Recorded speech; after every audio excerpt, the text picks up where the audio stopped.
Et sentralt begrep for å forstå dette med relativitetsteori, det begrepet treghetssystem.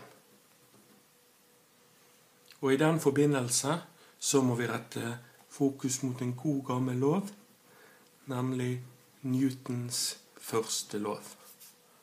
For Newtons første lov sier jo at en gjenstand holder frem å være i sin tilstand av ro eller rettlinjet bevegelse med konstant fart, så lenge ingen kreft tvinger gjenstanden til å endre denne tilstanden.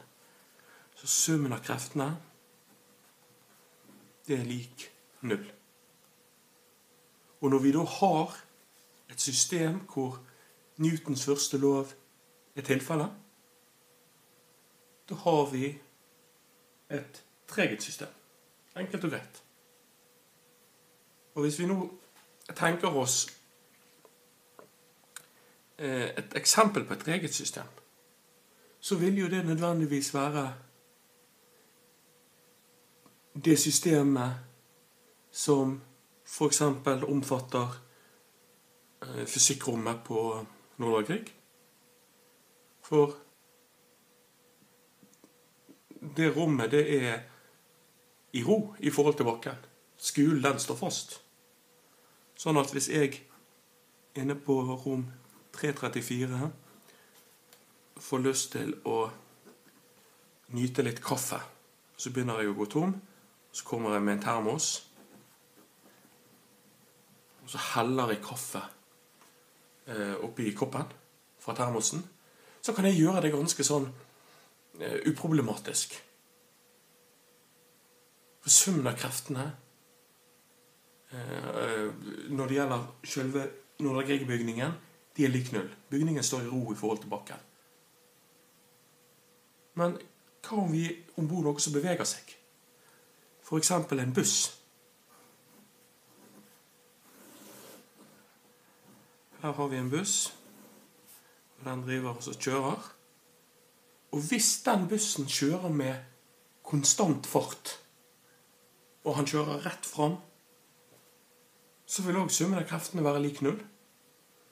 Og hvis vi da tenker oss at vi greier å koble ut lyden fra bussen som kjører, sånn at vi kjører noe, og det gardiner for vinduene, så vil jeg, hvis jeg sitter ombord i denne bussen, og tømmer kaffe oppi koppen fra termosen, så vil jeg kunne gjøre dette uten problemer, uten å søle.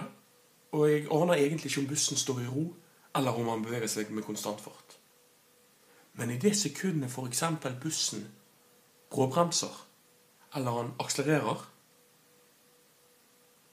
da kan dere sikkert tenke dere at det å helle oppi en kopp fra en termos når dere akselererer eller bråbremser, det ikke lett. For da har ikke vi lenger et treghetssystem. Så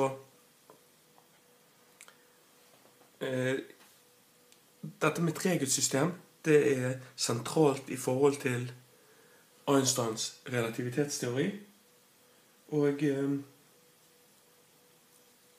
vi skal nå kommentere et viktig prinsipp i mekanikken. Det som heter relativitetsprinsippet i mekanikken.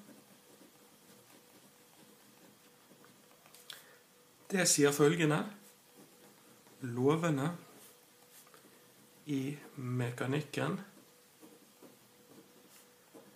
har samme form i alle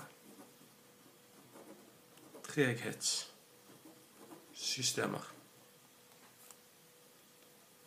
Så, altså, hvis jeg slipper noe, og så detter det ned på bakken, når jeg sitter i fysikkrommet på Nordahl Grieg, så vil akkurat det samme skje, og at det vil dette rett ned på bakken hvis jeg er ombord i en buss som beveger seg med konstant fart. For begge de to eksempler på treghetsystemer. Men med en gang vi er ombord for eksempel en buss som akselererer eller bråbremser, så vil vi oppleve at hvis vi slipper noe, så vil det ikke dette ned på samme sted i forhold til hvis bussen kjørte med konstant fart.